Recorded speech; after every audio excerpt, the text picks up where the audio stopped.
नमस्कार, मी निकिता. आपण पाहतायत LS मराठी. पाहुयात महत्त्वाच्या हेडलाईन्स.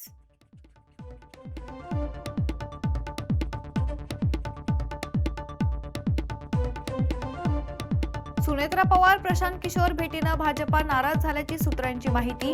राष्ट्रवादीला नवा रणनीतिकार मिळाल्यास भाजपाचं नुकसान होण्याची भावना.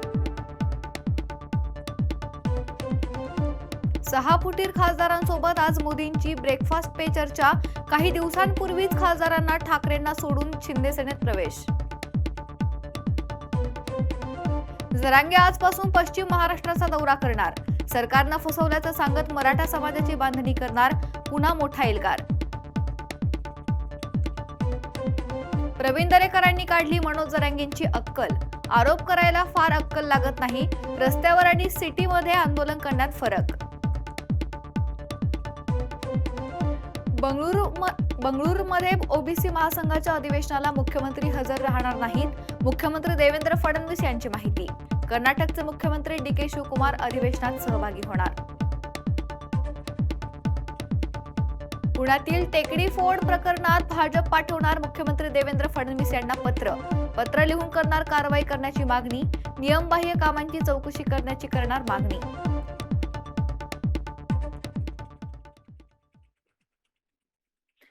या हेडलाईन्स नंतर पाहूयात सविस्तर बातम्या. लासलगावमध्ये टोमॅटो लिलाव हंगामाला सुरुवात झाली आहे. लासलगाव बाजार समितीमध्ये टोमॅटोची आवक वाढली आहे. टोमॅटो उत्पादकांना बाजार समितीचा मोठा दिलासा मिळालाय. लासलगाव कृषी उत्पन्न बाजार समितीच्या मुख्य बाजार आवारात टोमॅटो लिलावाचा हंगाम सुरू झाला असून शेतकरी बांधवांसाठी विविध सुविधा उपलब्ध करून देण्यात आल्या आहेत. गेल्या 30 वर्षांपासून लासलगाव बाजार समितीत टोमॅटो या शेतीमालाचे लिलाव सातत्याने सुरू आहेत. चालू हंगामातील टोमॅटो लिलावाला सुरुवात झाली असून सध्या बाजार समितीत दररोज सुमारे 2000 कॅरेट टोमॅटोची आवक होतीये. समितीने कार्यक्षेत्रातील शेतकरी बांधवांच्या सोयी व सुविधेसाठी गेल्या 30 वर्षांपासून बाजार समितीच्या लासलगाव मुख्य बाजार आवारावर टोमॅटो या शेतीमालाचे लिलाव सुरू केलेले आहे. चालू हंगामातील टोमॅटो लिलाव यावर्षी गेल्या 4 दिवसांपासून सुरू करण्यात आलेले आहे. सध्या बाजार समितीच्या बाजार आवारावर साधारणतः 2000 क्रेटची टोमॅटोची आवक येत असून बाजारभाव कमीत कमी ₹31, जास्तीत जास्त ₹411 आणि सर्वसाधारण ₹350 प्रति क्रेट्स प्रमाणे शेतकऱ्यांना मिळत आहे. शेतकरी बांधवांनी आपला टोमॅटो हा शेतीमाल योग्य प्रतवारी करून विक्रीस आणल्यास त्यांना लगेच वजनमापानंतर रोख चुकवती देण्याची व्यवस्था बाजार समितीने केलेली आहे. तरी शेतकरी बांधवांनी आपला टोमॅटो हा शेतीमाल योग्य प्रतवारी करून विक्रीस आणावा असे मी बाजार समितीत. रवी राणांच्या वक्तव्यावरून राजकारण तापलंय. भाजपकडून रवी राणांना जोरदार प्रत्युत्तर दिले गेले. रवी राणांनी चुकीच्या माणसाला त्यांनी निवडलंय अशी टीका त्यांच्यावरती करण्यात आली आहे. रवी राणा वक्तव्यावर देशमुखांचा जोरदार पलटवार आहे. अमरावतीत राजकारण पुन्हा एकदा तापलं आहे. तिवसा मतदारसंघाचे आमदार रविराज देशमुख होते, पण तेव्हा त्यांचं तिकीट कापायचं कामही मीच केलं.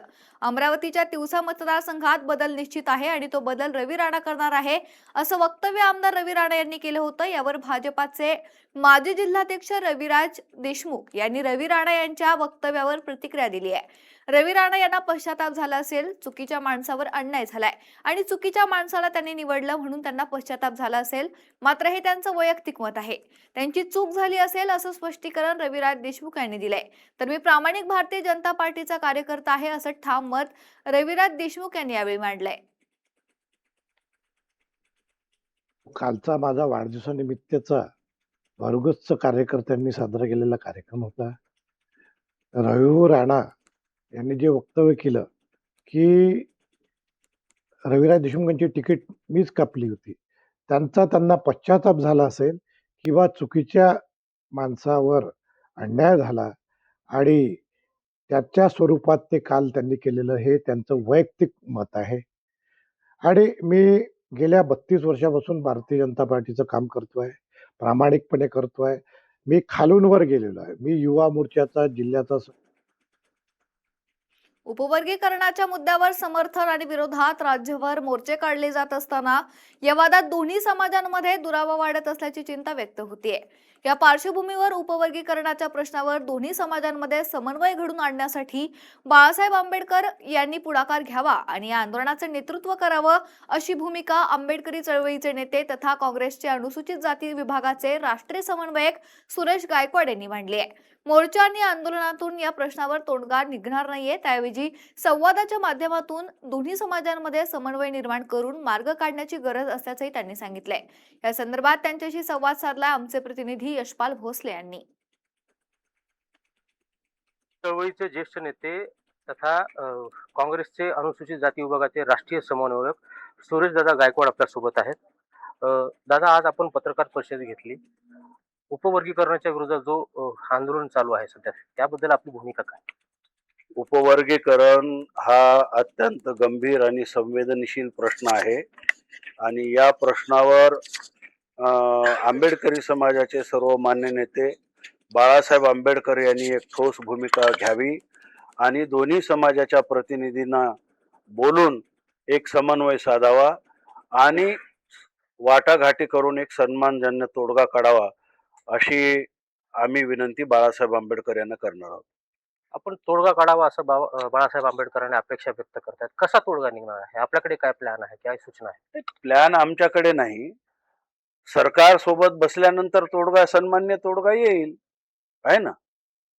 त्यांचं काय म्हणणं आहे, यांचं काय म्हणणं आहे आणि त्यांचा समन्वय मध्ये साधता येईल त्यांना. हे आंदोलन जे आहे ते जबाबदार लोकांच्या हातामध्ये असायला हवं आणि जबाबदार लोकांनी याच्यामध्ये भूमिका घ्यावी, कारण दोन्ही समाजाच्या दृष्टीनं अत्यंत संवेदनाचा आणि गंभीर असा प्रश्न आहे. मात्र सरकारकडे लक्ष वेधण्यासाठी दोन्ही समाजाला मोर्चे काढणं गरजेचं आहे असं वाटत नाही का? चुकीचं आहे मग हे मोर्चे काढणं किंवा आंदोलन करणं? मोर्चे काढणे हा ज्याचा त्यांचा अधिकार आहे. मोर्चे काढण्यामध्ये गैर असं काही नाही, परंतु या मोर्चामधून एकमेकाच्या समोर दोन्ही समाज उभे टाकणार नाहीत याची खबरदारी घेणं महत्वाचं आहे. बाळासाहेब आंबेडकरांनीच का यापुढे पुढाकार घेतला पाहिजे असं आपण म्हणतो? बाळासाहेब आंबेडकरांनी यासाठी पुढाकार घ्यावा की रिडलच्या प्रकरणामध्ये सुद्धा असा मोठा पेच आलेला होता, तर बाळासाहेब आंबेडकरांनी एक सुकाणू समिती स्थापन केली होती. बाळासाहेबांनी पुढाकार घेऊन या समाजातले मोर्चे काढणारे जे नेते आहेत आणि इतर सामाजिक संघटना आहेत, इतर काही रिपब्लिकन गटांचे नेते आहेत, यांना एकत्र बोलून त्यांच्याशी संवाद साधून या गंभीर प्रश्नावर त्यांनी मार्ग काढावा अशी माझी भूमिका आहे. नक्कीच बाळासाहेब आंबेडकर यांनी या आरक्षणाच्या वादामध्ये त्यांनी समन्वयाची भूमिका घ्यावी आणि दोन्ही समाजाला एकत्र घेऊन त्यांच्यामध्ये समन्वय घडवून आणावा, तसेच यातून मार्ग काढावा अशी अपेक्षा आंबेडकरी चळवळीचे नेते सुरेश गायकवाड यांनी व्यक्त केली आहे. Yashpal Bhosale, LS Marathi news, Nanded. सध्या महाराष्ट्रात मराठा आरक्षण हा मुद्दा चांगलाच वादात आहे. या संदर्भात मनोज जरांगेंनी सरकारवर जोरदार टीका केली आहे. आरक्षण देणारेही तुम्हीच आणि रद्द करणारेही तुम्हीच. जरांगे पाटलांनी सरकारवर पुन्हा एकदा हल्लाबोल केलाय. आरक्षणावरून जरांगेंचा सरकारला इशारा आहे. 29 ऑगस्टला खूप टोकाचं आंदोलन होणार असा इशारा जरांगे पाटलांनी दिलाय. आणि आम्ही गोरगरिबांनी लढून, लाखो करोडो लोकांनी लढून ते आरक्षण मिळवलंय आणि सरकार देणार तुम्हीच आणि प्रमाणपत्र रद्द करायचा घाट पण तुम्हीच घालणार. एकतर माझा समाज प्रचंड अडचणीत आहे. गोरगरीब शिक्षणापासून वंचित आहेत, नोकऱ्यापासून वंचित आहेत. माझा समाजाचे सगळे नेते सुद्धा, सामाजिक राजकीय सगळे संघटनांचे सगळे अभ्यासक, पदाधिकारी, समन्वयक, मराठा सेवक सगळे एकत्र आले आणि तुम्ही आरक्षण द्यायला सुरुवात केली आणि रद्द करायला पण तुम्ही सुरुवात केली. इतका नीचपणाचं वागणूक नसावी. तुमचाच या बीडचा स्वामी आणि आमके तमके ते कलेक्टर, डेप्युटी कलेक्टर आहेत. अरे यांना पत्र दिलंय बावनकुळेंनी. एखाद्या मराठ्यांच्या नेत्यानं, मराठ्याच्या मंत्र्यानं 60-70 वर्षाच्या काळात मला दाखवा ओबीसीचं आरक्षण रद्द करा किंवा ओबीसीच्या नोंदी रद्द करा म्हणून एखादं पत्र दिले. बावनकुळेंनी पत्र काढलंय नोंदी रद्द करा. हे गोरगरीब ओबीसीला तरी मान्य आहे का? तुकड्यावर जगणारे 4-2 सोडून द्या, परंतु गोरगरीब ओबीसीला तरी मान्य आहे का मिळालेलं मराठ्यांचं हक्काचं आरक्षण रद्द करण्यात यावं? म्हणून 29 ऑगस्टला खूप टोकाचं आंदोलन. वनमंत्री गणेश नाईक यांनी आज नवी मुंबईतील विविध विकास कामांचा आढावा घेतलाय. ऐरोली येथील नाट्यगृह, छत्रपती शिवाजी महाराज यांचा पूर्णाकृती पुतळा स्मारक, ऐरोली काटई ब्रिज आणि तुर्बे खारघर लिंक रोड या महत्वाकांक्षी प्रकल्पांची पाहणी वनमंत्री गणेश नाईक यांनी केली आहे. यावेळी लवकरच या प्रकल्पाचं काम पूर्ण होऊन नवी मुंबईकर जनतेला याचा लाभ होईल अशी अपेक्षा गणेश नाईक यांनी व्यक्त केली आहे.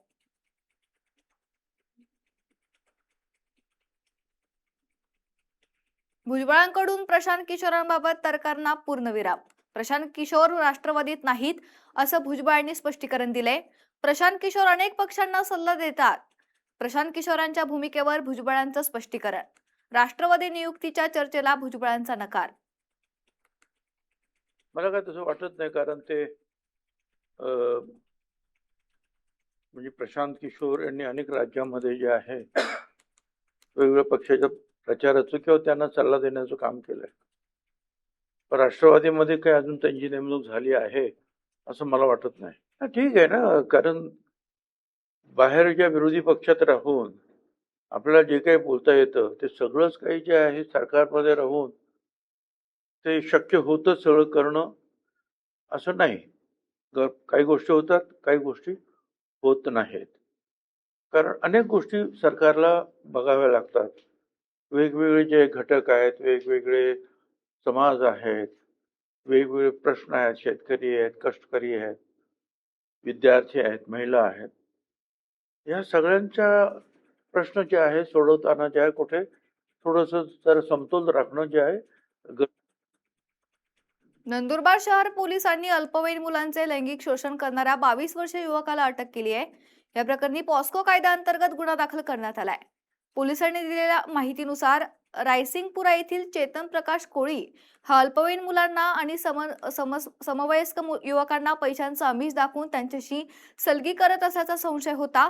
त्यांच्यावर लैंगिक अत्याचार करून त्याचे व्हिडिओ मोबाईलमध्ये साठवून ठेवत ते सोशल मीडियावर व्हायरल करण्याची धमकी देऊन वारंवार अत्याचार केल्याची माहिती आहे. नंदुरबार शहर पोलीस स्टेशनला काल आपण एक 743/2026 हा गुन्हा दाखल केलेला आहे. गुन्ह्याची पार्श्वभूमी अशी आहे की रायसिंगपुरा नंदुरबार मध्ये राहणारा एक जो युवक आहे तो लहान मुलं म्हणजे अल्पवयीन बालक आणि काही युवकांना पैशाचा आमिष दाखवून त्यांच्यावर अनैसर्गिक अत्याचार करत असल्याची आपल्याला खबर मिळाली होती. त्या एसडीपीओ नंदुरबार आणि पोलीस स्टेशन नंदुरबार शहर प्रभारी अधिकारी यांनी एक पथक स्थापन केलं होतं आणि त्या पथकाने संबंधित युवक ज्या ठिकाणी येणार आहे त्या ठिकाणी पाळत ठेवून त्या युवकाला ताब्यात घेतलेलं आहे. आणि ताब्यात घेतल्यानंतर त्या युवकाच्याकडे चौकशी केली तेव्हा त्याने स्वतःचं नाव चेतन प्रकाश कोळी वय 22 वर्ष रायसिंगपुरा नंदुरबार असं सांगितलेलं आहे. ज्यावेळेस त्याला ताब्यात घेतलं त्यावेळेस त्याच्याकडचा मोबाईल चेक केल्यानंतर त्याच्या मोबाईलमध्ये अशा प्रकारचे लहान मुलांसोबतचे आणि इतर युवकांसोबतचे अनेक अश्लील चित्रण केलेले व्हिडिओ आणि छायाचित्र आपल्याला त्याच्या मोबाईलमध्ये आढळून आलेली आहेत. आणि त्यावरून नंदुरबार शहर पोलीस स्टेशनचे पोलीस कॉन्स्टेबल जे आहेत रुपेश पगारे यांच्या तक्रारीवरून आपण नंदुरबार शहर पोलीस स्टेशनला एक गुन्हा दाखल केलेला आहे आणि त्याला लैंगिक अपराधापासून बालकांचे संरक्षण आणि बालकांची काळजी आणि संरक्षण अधिनियमाची विविध कलमं आपण लावलेली आहेत. प्राथमिक तपासामध्ये असं निष्पन्न झालंय की हा आरोपी 2022 पासून अशा प्रकारची कृत्य करत आहे आणि आपल्या मोबाईलमध्ये चित्रण करून वारंवार त्या युवकांना आणि लहान बालकांना अशा प्रकारे नैसर्गिक अत्याचाराचं ब्लॅकमेल करून त्यांच्यावर नैसर्गिक अत्याचार करत आहे असं प्राथमिक तपासामध्ये निष्पन्न झालेलं आहे. आपण त्याचा मोबाईल जप्त करून तो तपासणीसाठी पाठवत आहोत आणि सदर युवकाला आपण पहाटे ताब्यात घेतलेला आहे. या सविस्तर बातम्यांनंतर घेऊयात महत्त्वाच्या घडामोडींचा आढावा वेगवान घडामोडींमध्ये. उल्हासनगरमध्ये व्यापाऱ्यांच्या सुरक्षेचा प्रश्न ऐरणीवर. कॅम्प 3 मध्ये तलवारीने दुकानाचे सीसीटीव्ही फोडत दहशत माजवण्याचा प्रयत्न. पोलिसांकडून तपास सुरू. रवी राणा यांच्यावर आमदार प्रवीण पोटेंची टीका. आमच्या पक्षाचा तिकीट वाटपाचा आणि कापायचा निर्णय वरिष्ठ ठरवतात. प्रवीण पोटेंचं प्रत्युत्तर.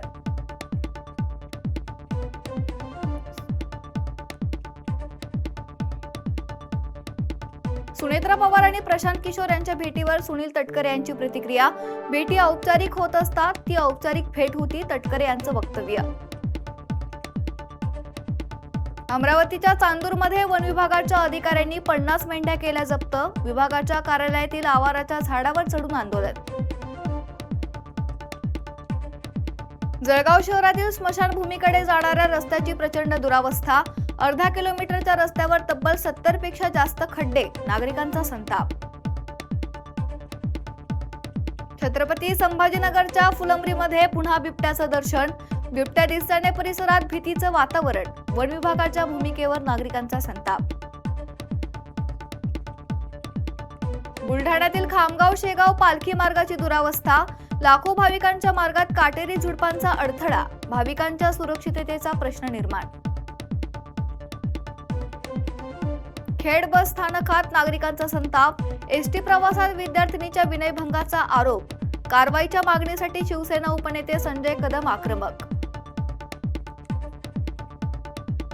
भिवंडीत महापालिकेच्या बीजेपी रुग्णालय रुग्णांसाठी खुलं नसल्यानं अजित पवार गटाचा संताप. बीजेपी दवाखान्याच्या खासगीकरणाचा घाट घातला जात असल्याचा आरोप. यवतमाळ बायपासवर खड्डेमय रस्त्यामुळे नागपूर लातूर एसटी बसचा एक्सेल तुटल्यानं एकच खळबळ. सुदैवाने कोणतीही जीवितहानी नाही. एसटी बसचे मोठे नुकसान. नाशिकमधील मालेगावमध्ये नाफेड आणि एनसीसीएफच्या कांदा खरेदी केंद्रांवर प्रवेशबंदी. स्थानिक प्रशासनातील सनदी अधिकाऱ्यांनाही बंदी. या होत्या महत्त्वाच्या घडामोडी. पाहत रहा LS मराठी.